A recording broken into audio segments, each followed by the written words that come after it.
What's up? It is a Purple Yeti. Better late than never. Yes, that's right. I am back. A little late, but I'm rocking it. Got my Kansas State shirt on. And this week I got a little bit of caramel apple sparkled water because it's like the real thing.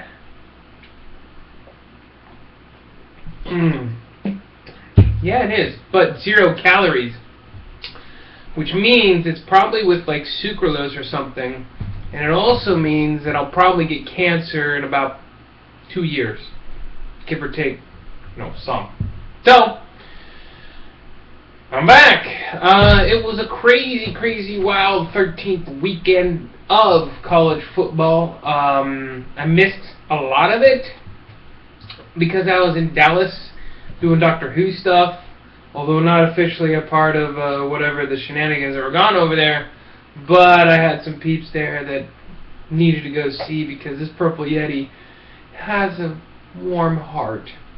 So, I didn't get to see a lot of football, but I didn't get to see enough football. So let's get right to it. I only watched 2 games, really. The sports bar I was at, which, by the way, let me talk about this for a second. We had an impromptu bar spotting. Bam! Red Rock Bar and Grill, North Dallas. I was there, spent an hour, watched Kansas State and Oklahoma, ate some food, some buffalo wings, very tasty. They had a flavor called Angry Birds. Very interesting indeed. Post for it will go up. It might make its mark tomorrow or this morning, depending on where you're from. If not, you'll see it on Tuesday. But it was like clockwork reviewing that old bar, and it was fun. I missed a little bit of it. Some things I missed, some things I didn't. I guess I'll talk about that then. At any rate, watched Kansas State and Oklahoma, and Oklahoma had control the whole game. That's about it. The game that I saw, I didn't watch a lot of the second half because I had to run away. But from the first half that I saw, Kansas State clawed right back, so credit to them. They kept it shootout worthy. But Oklahoma was just too much. Trevor Knight, I guess, showed up. They just ran over. Really, they ran over the defense. It was obvious that there were bigger people on that side of the ball, which is fine, but you better hope that's not a trend. Hopefully, maybe next year Kansas State will roll in, all these kids bulked up, another year under their belt, and take it to them in Norman like they did last year. Will they need an extra bounce or two going their way? I don't know. Maybe they do. At any rate, the better team won, and that parlays nicely into the other game that I watched. Now, yes, I did Doctor Who stuff because this guy's also a ginormous nerd, and I watched the 50th anniversary simulcast of Doctor Who's special thingy, and I did that. I watched it. It was fantastic, but that's not what I'm here to tell you. What I'm here to tell you is that I got back to the hotel room in time to watch a little bit of Baylor and Oklahoma State. And if you thought that Oklahoma over Kansas State was the Sooners in complete control of the game from whistle to whistle, then the Oklahoma State shellacking that they put on Baylor is like that, but blown up by the Death Star, like super red laser, like the reddest of red, evil type of laser going kaplow on it, because that's what happened. Baylor was not in it at all from the whistle started. Oklahoma State, they showed up, and I gotta tell you, they have the pedigree now. I would want to say that Baylor is probably Oklahoma State a couple years ago. Still growing, program's still growing, expanding. They don't kind of have the money that Oklahoma State does, but you can kind of see the little growth coming from Baylor that you saw a couple years ago in Oklahoma State. But that was the problem. Oklahoma State's been there, and they've matured, and they've played this rodeo before, and they've roped enough cows to know how to show up in big games. And that's something that Baylor is still kind of inconsistent on. I'd also like to point out that this was almost a lot like what happened to Kansas State last year when Baylor ran right over them in Waco. So, is it full circle? Is it turnabout? Is fair play?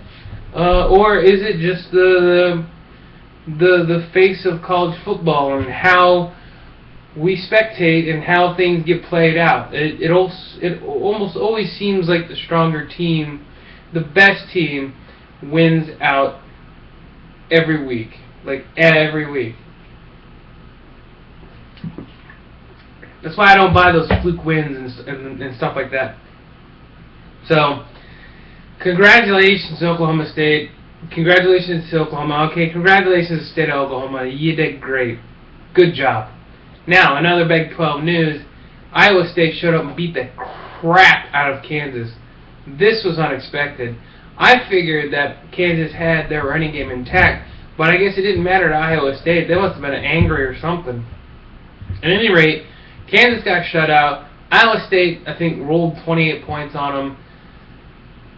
Charlie Weiss won one game this year in the conference, and sadly enough, that saved his job.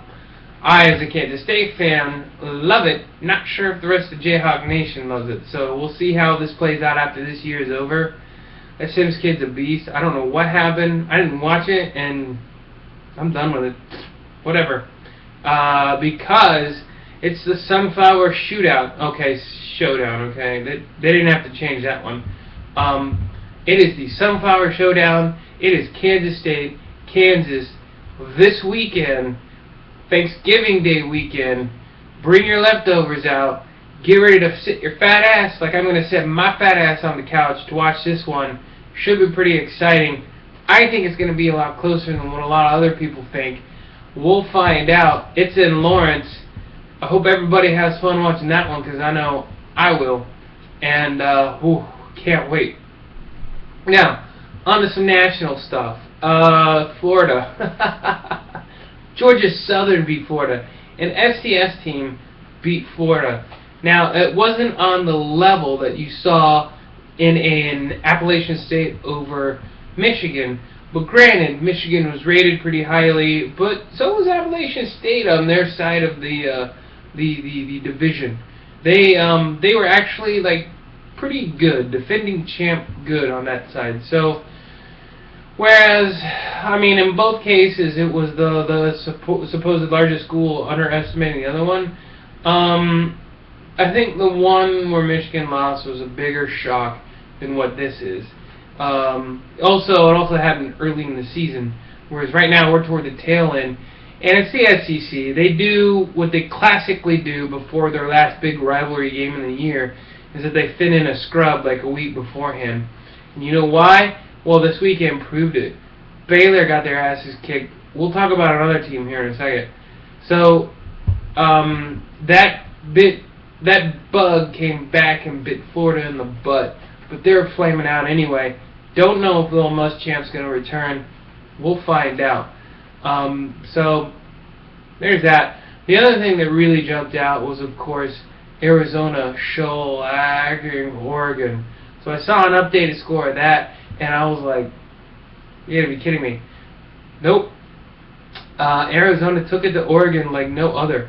Unranked Arizona. Not even of a Stanford quality caliber like Stanford team. Like, took down Oregon. It was Arizona. You know what that means? That means that there is no way in hell the Pac-12 is going to be in the national title talk. And that's a great thing. Who's left in the national title? SEC's in no matter what. You have Auburn and Missouri climbing up, sneaking in behind the BCS. If Alabama loses, then, yeah, Ohio State will probably get in.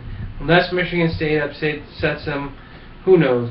But the double fallback is in play for the SEC, whereas the other teams, they don't have that.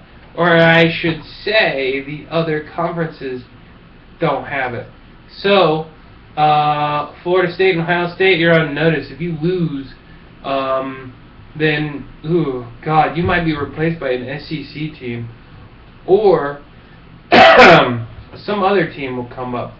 Like, say, maybe a Clemson or maybe an Oklahoma State. That could be in play. I'm really scared now that it might be two SEC teams. Oh, that is so creepy. Anyway, I hope that doesn't happen. And that's about it. This weekend, I already talked about the showdown. There's a couple other rivalry games on. The great thing is that actual college football starts Thursday, and it actually is meaning with tradition and rivalry, not like the TV exposure stuff that you've been seeing earlier this year. So be sure in between, your turkey or what I'm having, sauerbraten, to make sure you watch some college football. You'll see the NFL on Thursday, albeit even on the NFL Network, but you will also get a chance to watch some college football, and good college football, meaningful college football, Thursday, Friday, Saturday, and, well, I don't think Sunday, but that's fine. 3 days is enough. So that will fill your plate, eat it well, unlatch the belt, pop those pants open, and just let the gorge of college football this weekend wash over you and put you to sleep, but in a good way.